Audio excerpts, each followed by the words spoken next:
هادي له أشهد أن لا إله إلا الله وحده لا شريك له وأشهد أن محمدا عبده ورسوله يا أيها الذين آمنوا اتقوا الله حق تقاته ولا تموتن إلا وأنتم مسلمون يا أيها الناس اتقوا ربكم الذي خلقكم من نفس واحدة وخلق منها زوجها وبث منهما رجالا كثيرا ونساء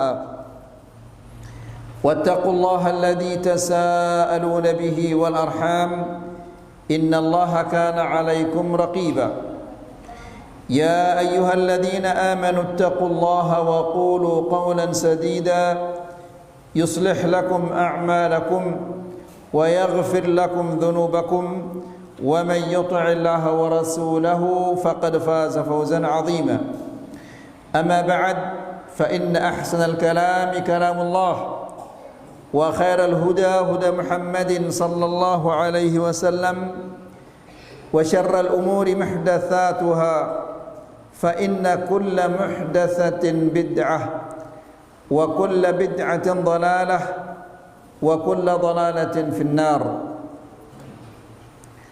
Bapak-bapak dan ibu-ibu yang dimuliakan Allah, alhamdulillah kita bersyukur kepada Allah karena Allah mengumpulkan kita di salah satu rumahnya untuk mendengarkan ayat-ayat Allah dan mendengarkan hadis-hadis Rasulullah sallallahu alaihi wasallam. Ini adalah nikmat yang sangat-sangat besar yang Allah anugerahkan kepada kita, yang wajib bagi kita untuk mensyukurinya. Mensyukuri nikmat Allah Subhanahu wa taala dengan cara memujinya dengan lidah, meyakini nikmat itu dari Allah dari dalam hati kita, dan menggunakan anggota badan kita ini untuk melaksanakan ketaatan-ketaatan. Demikian cara kita bersyukur kepada Allah Subhanahu wa taala. Kemudian ikhwani fid din, a'azzakumullah, kita ulangi lagi dan tetap kita ingatkan bahwa ketika kita menuntut ilmu, itu tujuannya tidak lain adalah untuk membangun akhirat kita. Jangan sampai kita termasuk orang-orang yang membangun dunianya dan merusak akhiratnya. Jadilah kita orang-orang yang merusak dunianya, mengorbankan dunianya untuk membangun akhiratnya. Karena betapa banyaknya manusia yang membangun dunianya setinggi-tingginya, namun akhiratnya secuil pun tidak ada yang dibangun, wal'iyadzubillah. Nas'alullah salamul afiyah. Salah satu cara membangun akhirat ini adalah dengan menuntut ilmu agama. Dan ilmu agama yang paling mulia adalah ilmu tauhid. Karena tauhid ini kita membicarakan hak Allah. Allah adalah zat yang paling mulia. Maka membicarakan zat yang paling mulia ini sudah pasti merupakan pembicaraan yang paling mulia. Jadi ikhwani fiddin azakumullah, ini yang harus kita senantiasa ingat, bahwa kita menuntut ilmu ini untuk membangun akhirat. Ya, sungguh rugi orang yang hanya membangun dunianya dan menghancurkan akhiratnya. Ikhwani fiddin a'azzakumullah, kajian kita pada malam ini masih pada bab yang ke-10, yaitu bab ma jaa fi dzabhi li ghairillah. Bab tentang menyembelih untuk selain Allah Subhanahu wa taala. Di pertemuan yang sebelumnya kita sudah menyampaikan dalil yang kedua di dalam bab ini, yaitu firman Allah, fasalli li rabbika wanhar. Salatlah karena Tuhanmu dan menyembelihlah karena Tuhanmu. Ini yang terakhir kita sampaikan di pertemuan yang sebelumnya. Sekarang kita memasuki dalil yang ketiga. Dalil yang ketiga ini adalah hadis Ali bin Abi Thalib radhiyallahu taala anhu yang diriwayatkan oleh Al-Imam Muslim. Dia mengatakan, haddatsani Rasulullah sallallahu alaihi wasallam bi arba'i kalimat. Rasulullah sallallahu alaihi wasallam menyampaikan kepadaku 4 kalimat. La'an, yang pertama, la'anallahu man dzabaha li ghairillah. Dilaknat oleh Allah orang-orang yang menyembelih karena selain Allah. La'anallahu man la'ana walidayh. Allah melaknat orang-orang yang melaknat kedua orang tuanya. La'anallahu man awa muhdithan. Allah melaknat orang-orang yang melindungi orang-orang yang melakukan kejahatan. Yang keempat, la'anallahu man ghayyara manaral ard. Dilaknat oleh Allah orang-orang yang merubah batasan-batasan bumi. Mari kita mendengarkan penjelasan Syekh satu persatu tentang dosa-dosa ini ayyuhal ikhwah. Pertama, Rasulullah sallallahu alaihi wasallam mengatakan, Ali bin Abi Thalib mengatakan, haddatsani Rasulullah sallallahu alaihi wasallam bi arba'i kalimat.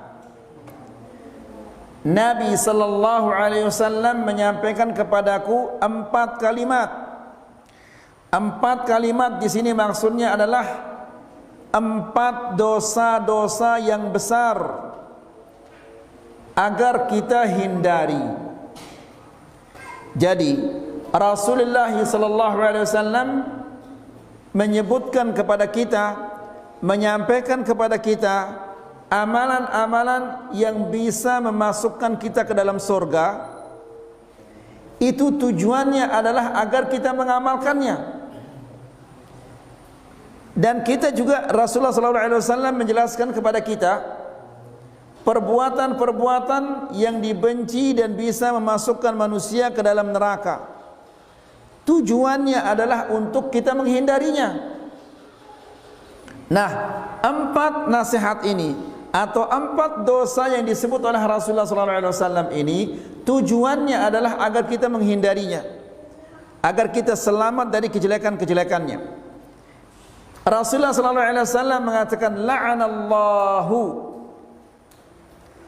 La'ana di dalam bahasa Arab itu artinya at-tardu wal ib'adu an rahmatillah. Terusir dan dijauhkan dari rahmat Allah. Maka dengan demikian, semua dosa yang ada kata la'ana itu sudah pasti merupakan dosa besar. Ya, karena dia dilaknat, pelakunya diusir dan pelakunya dijauhi dari rahmat Allah. Ya sudah pasti kalau dia terusir, pasti dia akan jauh dari rahmat Allah. Kalau dia jauh dari rahmat Allah, kemana dia akan mencari rahmah? Siapa yang akan memberinya rahmah kalau Allah Subhanahu wa taala tidak memberikan kepadanya? Rahmah tidak bisa dibeli. Rahmah tidak ada orang menjualnya. Ya, rahmah itu semata-mata pemberian dari Allah Subhanahu wa taala. Kalau Allah Subhanahu wa taala tidak memberinya, maka malaikat pun tidak bisa memberinya. Jibril yang merupakan ketua para malaikat tidak bisa memberikannya kalau Allah Subhanahu wa taala tidak memberinya. Nabi, Rasul dan semua manusia tidak mampu memberikan orang lain itu rahmat Allah, karena rahmat itu semata-mata milik Allah Subhanahu wa taala. Yang pertama, man dzabaha li ghairillah. Orang yang dilaknat yang pertama adalah orang yang menyembelih karena selain Allah, menyembelih untuk selain Allah. Ay at-taqarrub bil-dhabhi li ghairillah min al-asnami wal-adrihati wa min al-ashjari wal-ahjari wal-jin. Maksudnya di sini dia menyembelih untuk mendekatkan diri bukan kepada Allah. Karena menyembelih ini adalah ibadah yang sangat mulia. Maka karena menyembelih ini adalah ibadah, harus dilaksanakan, dikerjakan karena Allah. Dan untuk mendekatkan diri kepada Allah. Maka orang-orang yang dilaknat ini adalah orang-orang yang menyembelih untuk mendekatkan diri kepada selain Allah. Ya, bisa jadi dia mendekatkan diri kepada patung, kepada makam, kepada pohon, kepada batu, kepada jin dan yang lain-lainnya. Ya, jadi ikhwani fiddin azakumullah, ini adalah merupakan salah satu bentuk-bentuk kesyirikan, di mana ibadah yang mulia ini diserahkan, dipersembahkan kepada selain Allah. Ibadah itu yang berhak menerimanya hanyalah Allah. Selain Allah dia tidak berhak untuk menerimanya. Siapapun juga orangnya, apakah dia malaikat, ataukah dia Jibril, ataukah dia Rasul, atau yang lain-lainnya. Fakullu man taqarraba bidzabhi ila ghairillah fa innahu qad la'anahu Allah. Semua orang yang menyembelih untuk mendekatkan diri kepada selain Allah, maka sesungguhnya dia telah dilaknat oleh Allah, dikutuk oleh Allah. La ilaha illallah. Ya, bagaimana susahnya, bagaimana sulitnya, bagaimana sengsaranya orang yang dilaknat oleh Allah. Ikhwani fiddin a'azzakumullah, lihat ketika minyak goreng naik harganya. Minyak goreng, padahal minyak goreng itu ada, tapi harganya naik. Sampai berapa harganya waktu itu? Sampai 50-an. Sampai orang antrian penuh di Alfamart dan di Indomart dan di tempat-tempat yang lainnya. Luar biasa susahnya orang-orang yang yang ekonominya pas-pasan. Itu minyak goreng. Lalu bagaimana kalau seseorang itu dijauhkan oleh Allah Subhanahu wa taala dari rahmatnya di akhirat? Minyak goreng saja bisa membuat kita susah. Lalu bagaimana orang-orang yang diusir dan dijauhkan dari rahmat Allah? Kemana dia akan mencari rahmat Allah? Kalau Allah Subhanahu wa taala sudah mengusirnya. Ya, kalau di Dasar Montong tidak ada minyak goreng, mungkin di Pancor masih ada. Enggak ada di Pancor, mungkin di Cakra, di Mataram masih banyak. Enggak ada di Lombok, di Jawa masih banyak. Ya, dan kita bisa membelinya. Tapi kalau rahmat Allah, ya, kemana dia akan mencari rahmat Allah? Lebih-lebih lagi di akhirat. Tidak ada seseorang yang membawa uang. Ya, tidak ada seseorang membawa apa-apa. Yang kita bawa hanyalah amalan saja. Jadi nas'alullah salam al-afiyah. Semoga Allah Subhanahu wa taala menyelamatkan kita dari kejelekan-kejelekan akhirat. Ya. Kemudian kata Syekh, orang yang mendekatkan diri dengan menyembelih untuk selain Allah, mendekatkan diri kepada selain Allah, faqad la'anahu Allah. Sesungguhnya dia telah dilaknat oleh Allah Subhanahu wa taala. Wa hadza yadullu ala shiddati hadhil jarimah. Ini menunjukkan betapa besarnya kejahatan ini. Ya. Ikhwani fillah azakumullah, ini kejahatan yang luar biasa. Tapi tidak ada yang mencegahnya. Ya, tidak ada yang melarang. Sementara apabila kita melihat ada orang yang mencuri sandal di masjid, atau dia mencuri kotak amal, mungkin itu perbuatan yang jelek, ya, dipukul habis-habisan. Sementara orang yang dilaknat oleh Allah, pernah antum melihat dia dipukul? Pernah kita melihat orang yang dilaknat oleh Allah ini dipukul? Padahal mana lebih besar dosanya? Orang yang menyembelih karena selain Allah, atau orang yang mencuri kotak amal? Yang menyembelih karena selain Allah. Tapi pernahkah kita melihatnya dia dipukul? Tak pernah. Sementara orang yang mencuri sandal atau mencuri dari kotak amal dipukul sampai babak belur, bahkan bisa jadi tangannya patah, kakinya patah, dan yang lain-lainnya. Ya. Fa inna Allah jalla wa ala la yal'anu illa ala jarimatin khatirah. Karena Allah Subhanahu wa taala tidak akan melaknat kecuali apabila orang itu atau hamba itu telah melakukan sesuatu yang sangat besar dosanya. Allah Subhanahu wa taala, Dia adalah Maha Pengasih, Maha Penyayang. Allah itu sifatnya Rahman, Rahim. Ya. Nah, kalau Allah yang sifatnya Rahman dan Rahim melaknat, berarti orang itu perbuatannya adalah sangat-sangat buruk, sangat-sangat jelek.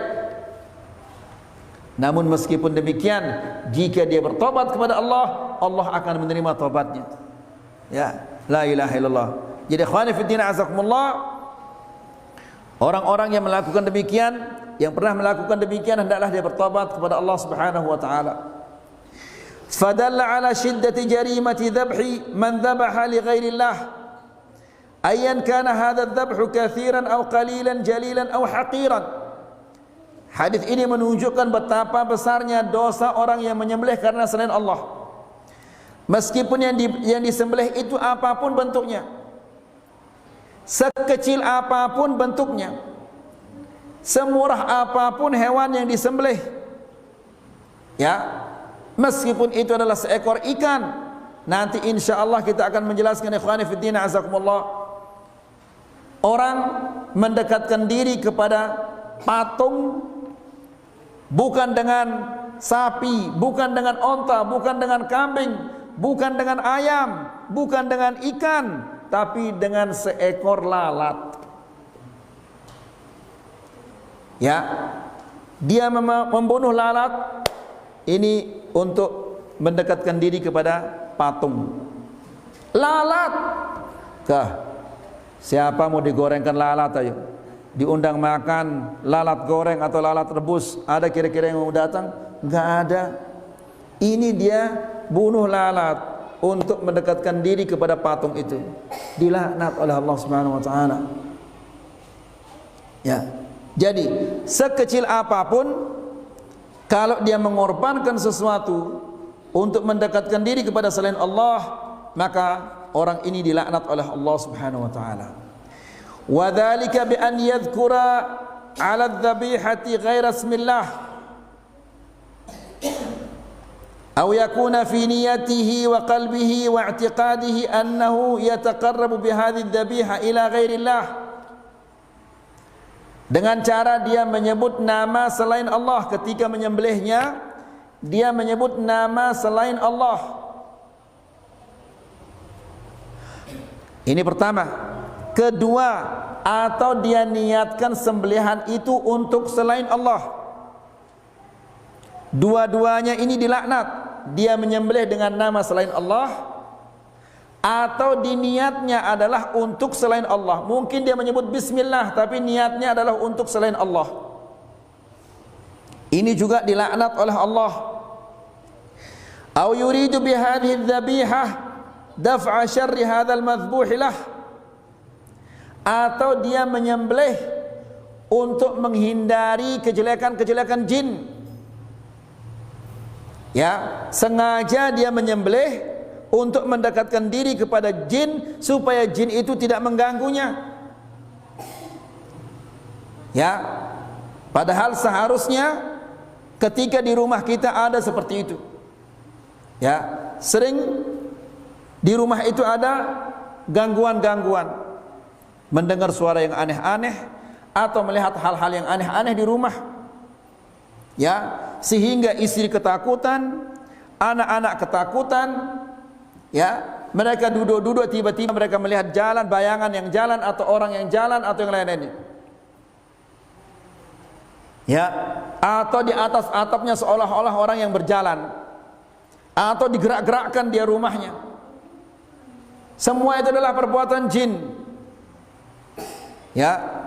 Lalu untuk tidak lagi diganggu oleh jin ini, dia menyembelih untuk jin, untuk mendekatkan diri kepada jin supaya jin itu tidak lagi mengganggunya. Padahal ikhwani fiddin a'azzakumullah, Allah subhanahu wa ta'ala memerintahkan kepada kita untuk membaca surah apa? Suratul Baqarah di rumah, ya. Suratul Baqarah ini untuk mengusir jin, ya, kemudian untuk menolak sihir dan yang lain-lainnya. Namun tentunya membacanya karena Allah Subhanahu wa taala, jangan semata-mata membacanya untuk mengusir jin. Ya, terusir jinnya nanti dia tapi dia tidak dapat pahala. Ya. Nah, jadi ikhwani fi din azakumullah, ini juga termasuk menyembelih karena selain Allah. Fayadhbahu lil jin min ajli daf'i syarrihim aw khaffan minhum aw yadhbahu lis sanami min ajli anna as-sanam yajlibu lahu al-khair, atau dia menyembelih untuk patung atau untuk kuburan, untuk pohon, untuk batu, untuk mendatangkan kebaikan-kebaikan. Dia menyembelih bukan karena Allah. Kalau tadi dia menyembelih untuk menghindari kejelekan-kejelekan jin. Yang keempat, dia menyembelih untuk selain Allah. Apakah itu untuk jin, ataukah untuk pohon, ataukah untuk kuburan, ataukah untuk batu, atau untuk apa saja. Tujuannya untuk mendatangkan apa? Mendatangkan manfaat. Semua orang yang melakukan demikian, dia dilaknat oleh Allah Subhanahu wa taala. Jadi berapa bentuknya ya ikhwah? 4. Yang pertama, bagaimana yang pertama? Ketika dia menyembelih dia nyebut selain nama selain Allah. Kedua, niatnya di dalam hatinya untuk selain Allah. Ketiga, dia menyembelih untuk kuburan, untuk jin atau untuk pohon atau apa saja, ya, karena takut gangguan-gangguannya. Kemudian keempat, menyembelih untuk apa? Untuk jin dan semisalnya, untuk mendatangkan kebaikan. Ini keempat. Kama yaf'alu ba'dul juhal idza ta'akhkhara al-matar dhahabu bi thawrin aw ghairihi min al-hayawan wa dhabahuhu fi makanin muayyan. Seperti yang dilakukan oleh orang-orang jahil. Apabila hujan telat turun, maka mereka membawa kerbau atau binatang-binatang yang lainnya, onta, sapi, dan mereka menyembelihnya di tempat-tempat tertentu, ya. Atau 'inda qabrin yuriduna nuzul al-matar, atau disembelih di suatu kuburan agar hujan turun, segera turun. Wa qad yubtalawna fayanzilul matar, bisa jadi Allah Subhanahu wa taala menguji mereka. Setelah menyembelih tidak lama kemudian hujan turun. Akhirnya mereka apa? Yakin bahwa perbuatan ini adalah perbuatan yang benar. Ya. Fayanzilul matar wa tahsulu lahum hajatuhum ibtila'an wa imtihanan min Allah. Sehingga keinginan mereka, hajat mereka terwujud. Padahal itu adalah ujian dari Allah Subhanahu wa taala. Ya. Dengan cara seperti itu mereka merasa bahwa perbuatan mereka ini adalah benar. Padahal perbuatan mereka itu adalah syirik kepada Allah Subhanahu wa taala. Nas'alullah salam al-afiyah. Ya. Wa hadza la yadullu ala jawazi ma fa'aluh. Terjadinya apa yang kita hajatkan itu bukan dalil, bukan bukti bahwa perbuatan kita itu benar. Ya. Banyak orang yang minta di kuburan, meminta di kuburan itu adalah syirik. Dia minta kesehatan. Ya. Setelah dia ke dokter ini, ke dokter ini, ke dokter ini, tidak sembuh, belum diberikan kesembuhan oleh Allah. Tapi pas waktu dia minta di kuburan itu, di sana Allah Subhanahu wa taala menakdirkan dia sehat. Sehat dia. Ya. Maka dia mengatakan kuburan ini adalah kuburan mujarab. Ya. Sehingga dia cerita sana sini bahwa kuburan ini kuburan mujarab. Orang berdatangan ke sana kemari. Antum tahu cerita di mana namanya ini? Di Lombok Tengah. Apa namanya? Katanya ada bidadari yang mandi ini di Jana Pria. Apa namanya itu? Embung bidadari. Subhanallah, apa enggak ada embung yang lain kok di sana dia mandi? Kenapa enggak mandi misalnya di air Zam-Zam atau air yang mulia, kok embung yang kotor itu tempatnya mandi bidadari. La ilaha illallah. Lihat ayyuhal ikhwah, kalau apa namanya, kalau orang sudah jauh dari Al-Quran dan Sunnah akhirnya begini jadinya. Kemudian faman fa'ala dzalika fahuwa musyrikun mal'un. Barang siapa yang melakukan yang kita sebut di atas tadi, maka dia adalah musyrik. Dan dia adalah orang yang mal'un.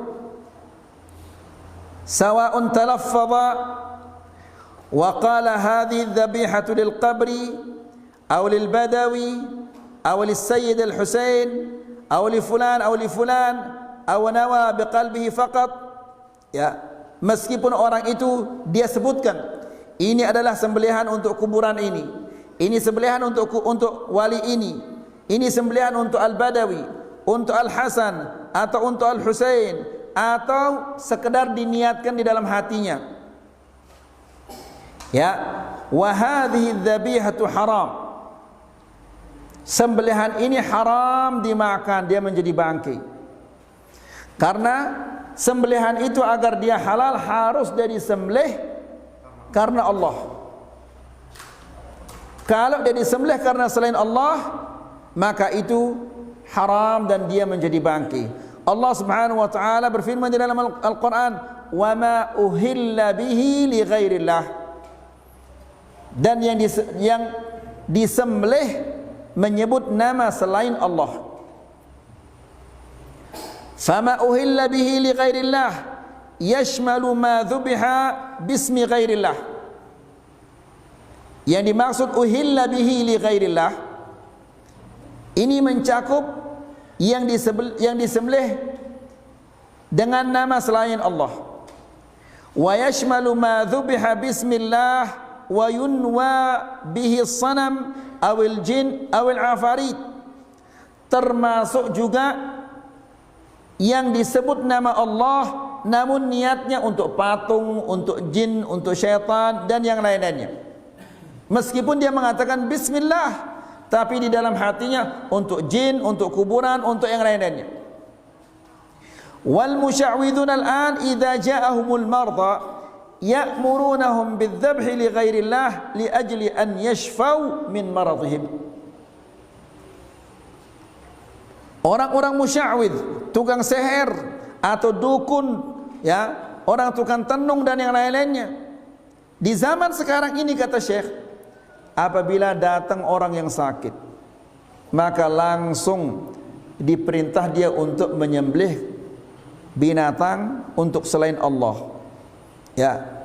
Tujuannya apa? Tujuannya adalah agar dia bisa segera sembuh, segera sehat. Ya, sembelih ayam yang warnanya putih, kemudian kakinya kuning atau kakinya hitam dan yang lain-lainnya. Ya, semua itu adalah sembelihan karena selain Allah. Seandainya dia sehat, apa gunanya dia sehat kalau di akhirnya nanti dimasukkan ke dalam neraka oleh Allah Subhanahu wa taala. Kemudian ikhwani fi din azakumullah, wa yadkhulu fi dzabh li ghairillah asnaf. Ada juga bentuk-bentuk yang lain menyembelih karena selain Allah. Ma dzubiha li ghairillah ala wajhi taqarrub walau qila alaihi bismillah wa hadha haramun bi ijma'il muslimin wa huwa syirkun billah wa ma dzubiha lil lahmi wa summiya alaihi ghairi bismillah. Ya.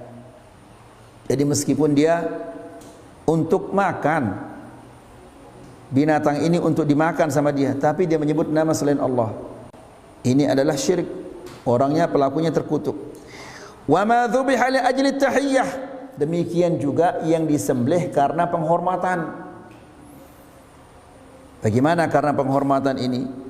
Ma yuzbahu lil muluki war ru'asa 'inda qudumihim idza nazala min at-ta'irah. Ya. Jadi yang dilakukan oleh sebagian orang Arab apabila pemimpin itu sudah turun dari pesawatnya, langsung dia ditunggu pemimpinnya turun dari pesawat baru disembelih. Ya, tujuannya adalah menghormati pemimpin yang turun itu. Bukan karena Allah Subhanahu wa taala, tapi karena penghormatan bagi pemimpin itu. Aw minas sayyarah, atau begitu dia turun dari mobilnya langsung dia menyembelihnya. Aw minad dabbah, dzabahu 'inda nuzulih, wa ma yuzbah 'inda ibtida'i syuru'. Fa ba'dul juhal aw ba'dul ladzina yubalun idza ansha'u masyru'an yadhbahun 'inda tahrikil alah. Atau terkadang ada orang-orang yang menyembelih ketika akan membangun sesuatu. Ya, apakah itu pabrik, ataukah itu rumah, ataukah itu sekolah, atau apa saja. Ya, begitu mulai alatnya dikerjakan atau mulai mencakul atau apa saja, ya, disembelihkan dahulu.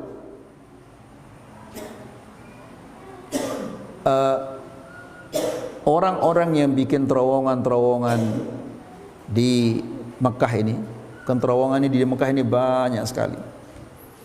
Jadi alat-alatnya didatangkan dulu, kemudian sebelum mereka mulai melubangi gunung itu, mereka menyembelih terlebih dahulu.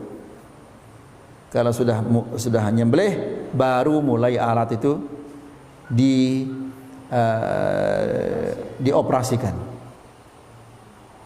Tentunya ikhwani fillah azakumullah, ini inisiatif mereka sendiri, orang-orang Turki itu yang bekerja ini kan pekerja ini banyak orang Turki yang mengerjakannya. Jadi disembelihkan dulu kambing, barulah mereka mulai pekerjaannya. Ini bentuk-bentuk menyembelih karena selain Allah Subhanahu wa taala. Ya.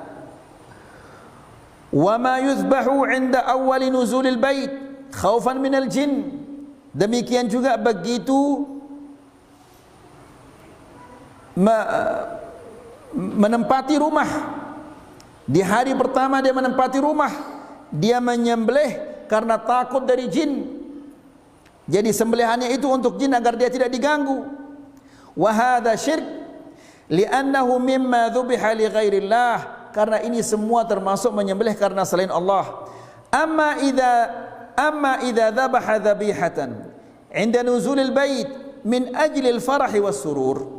Adapun jika dia menyembelih begitu dia menempati rumah karena bentuk terima kasihnya kepada Allah, karena senangnya Allah Subhanahu wa taala memberinya kemampuan sehingga dia bisa membangun rumah ini, kemudian dia mengundang tetangga-tetangga sebagai bentuk terima kasihnya kepada Allah Subhanahu wa taala, maka ini adalah sesuatu yang baik. Jelas ayo ikhwah? Ya, jadi sembelihan itu harus karena Allah Subhanahu wa taala. Ya, apakah untuk kita makan, untuk kita jamu orang, untuk tamu. Ya, ada tamu yang datang kita sembelih nama Allah Subhanahu wa taala. Ini karena Allah Subhanahu wa taala. Demikian juga kalau kita menyembelih Idul Adha Kan kita mengatakan bismillah Allahumma hadza mink walak. Ya Allah, ini sembelihan ini darimu dan ini untukmu ya Allah. Ya, bukan karena yang lainnya. Jadi ini yang pertama, orang dilaknat yang pertama adalah orang yang menyembelih karena selain Allah. Yang kedua, la'anallahu man la'ana walidayh. Dilaknat oleh Allah, didoakan dia oleh Rasulullah. Ya, Rasulullah sallallahu alaihi wasallam meminta kepada Allah agar Allah melaknatnya, orang yang menyembelih karena selain Allah. Dan yang kedua, Rasulullah sallallahu alaihi wasallam meminta kepada Allah agar dilaknat. Siapa itu?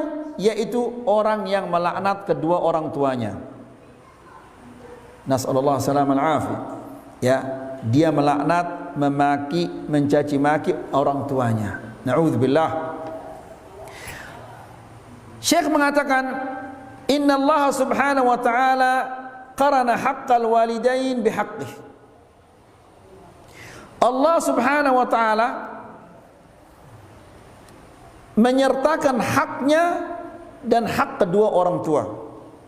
Jadi bapak-bapak dan ibu-ibu yang dirahmati Allah, setua apapun kita ini, kita itu adalah anak.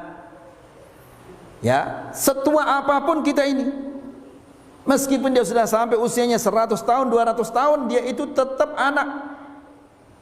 Karena tidak mungkin dia keluar begitu saja. Nah, selama dia masih hidup, dia wajib untuk berbakti kepada kedua orang tuanya. Ya, berbakti kepada kedua orang tua itu tidak pernah putus selama kita hidup di dunia.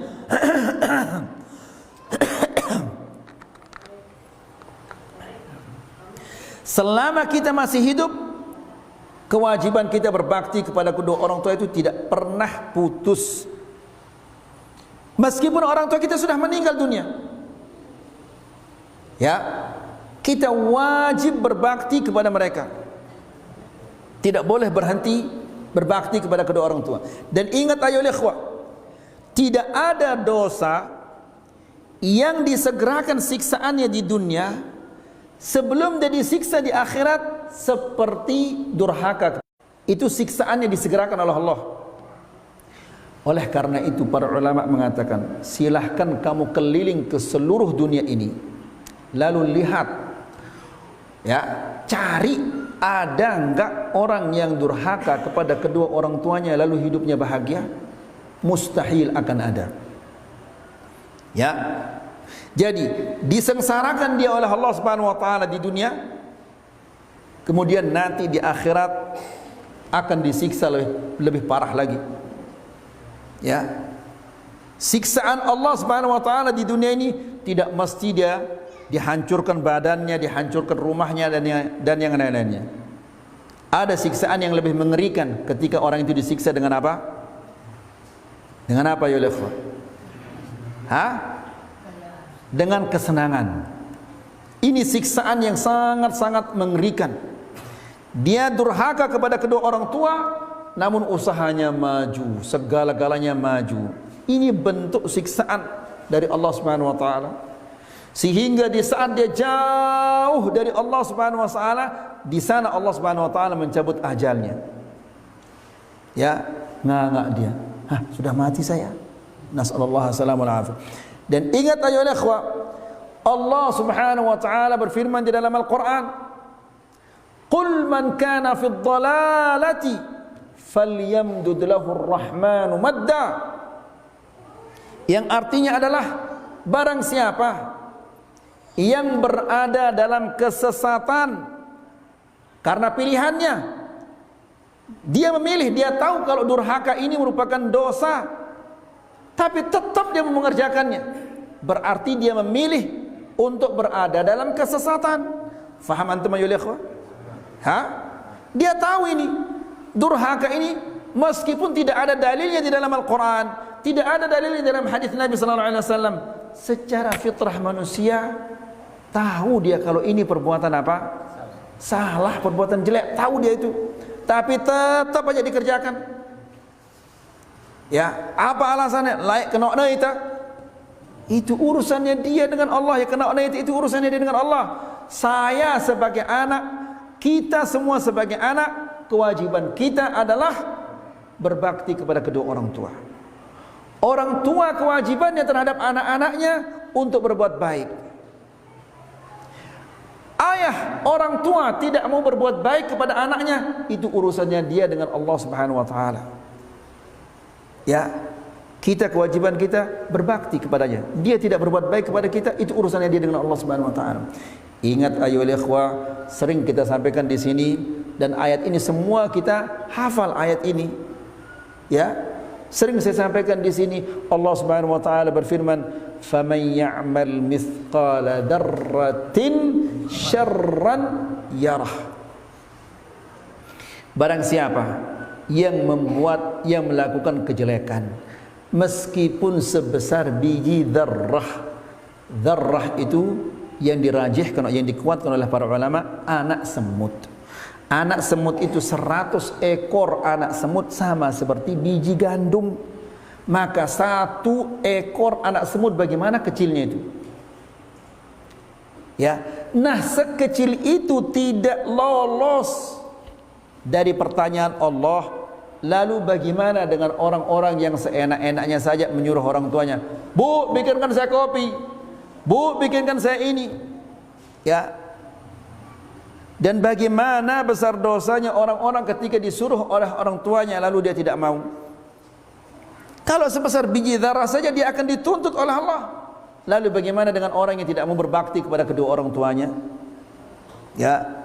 Kemudian ingat bapak-bapak dan ibu-ibu yang dirahmati Allah.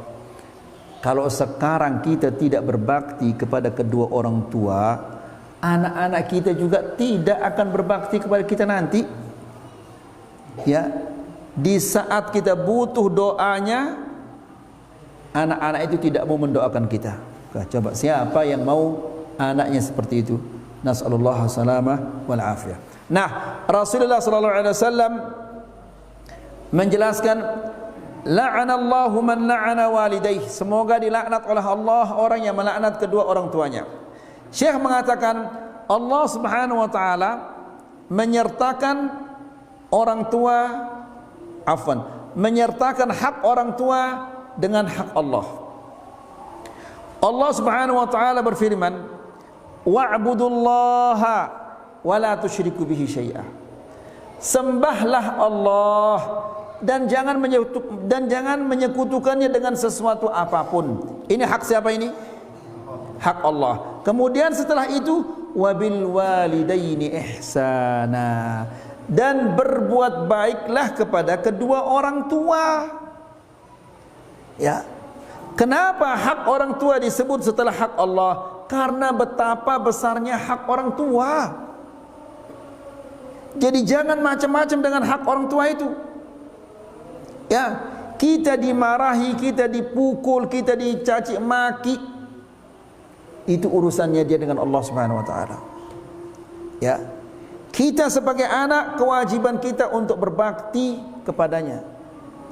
Ya. Banyak orang-orang dia dendam kepada kedua orang tuanya. Ya. Saking dendamnya kepada kedua orang tuanya, setelah orang tuanya menjadi tua renta, dibalas dia. La ilaha illallah, ini bukan manusia ini. Orang tuanya kadang-kadang dipukul, orang tuanya kadang-kadang dicaci maki, kadang-kadang diseret orang tuanya seolah-olah dia menyeret kambing. Na'udzubillah. Nas'alullah salamal afiyah. Ya. La haula wala quwata illa billah. Kemudian jadi Allah Subhanahu wa taala berfirman, wa'budullaha wa la tusyriku bihi syai'a. Dan Allah Subhanahu wa taala di ayat yang lain Allah berfirman, wa qada rabbuka alla ta'budu illa iyyahu. Kemudian apa? Wa bil walidaini ihsana. Wa qada rabbuka, dan Allah Tuhanmu mewajibkan agar engkau beribadah kepadanya, tidak beribadah kepada yang lain. Setelah itu, wabil walidaini ihsana, berbuat baik kepada kedua orang tua. Perhatikan sekarang, ayo lihat. Imma yablughanna indakal kibara ahaduhuma aw kilahuma.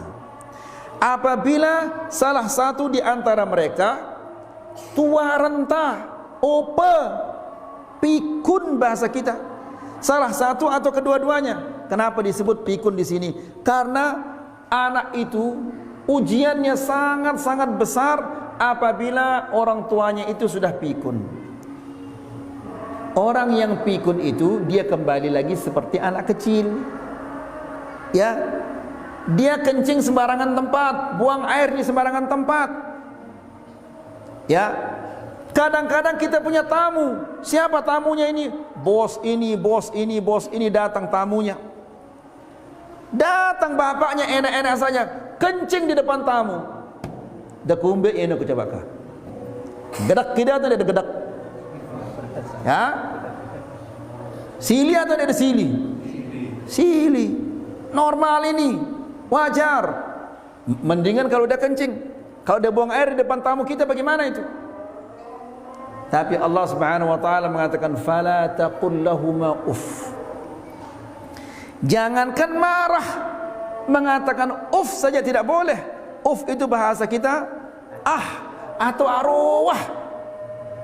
Ya, tidak boleh itu meskipun dia buang air, meskipun dia buang air kecil, meskipun sumpah itu di depan teman-teman kita, enggak boleh kita mengatakan uff, tidak boleh kita mengatakan Kenapa? Karena dulu kita waktu kecil juga begitu. Ya, coba lihat. Ya, waktu kita kecil-kecil, ibu bapak kita baru bismillah, berak dia. Apakah di saat itu orang tua kita langsung ngambil sapu kemudian kita direbas sama dia? Tidak. Justru ibu kita dengan penuh kasih sayang diangkat, kita dibawa ke jeding, kemudian dibersihkan kotoran-kotoran ini dibersihkan. Kemudian dicebokkan kita, kemudian digantikan baju, kemudian dipakaikan kita bedak, enggak dimarah. Nah, sekarang orang tua kita menjadi seperti anak kecil, maka jangan juga kita marah. Ya, mungkin ada bapak-bapak lah, ini tai dengan toa, ini apa bedanya tai dengan toa sama tai bebeak? Enggak ada bedanya, dua-duanya najis. Ya, kencingnya anak-anak juga sama najis, enggak ada bedanya. Jadi, fala taqul lahuma uff, jangan kamu mengatakan bukan hanya itu juga dosa besar, atau itu juga dosa besar. Ini namanya durhaka kepada kedua orang tua. Wa qul lahuma qawlan karima, dan ucapkan kepada kedua-duanya ucapan yang mulia. Timak dengan meskipun dia sudah berak di depan tamu saya, meskipun dia kencing di depan tamu kita, ucapkan ucapan yang mulia, enggak boleh marah. Siapa yang mampu ini coba? Ya, siapa yang mampu ini? Bapak-bapak dulu 2010 waktu saya berhaji. Ya, qaddarallah, saya sudah berusaha untuk bisa sholat maghrib di dalam, tapi ternyata di luar, karena sudah kalau tanggal 5, dari tanggal 1 sampai tanggal 5 Dzulhijjah itu sudah jangan harap bisa masuk ke dalam. Saya di dekat jalan saya duduk sholat maghrib.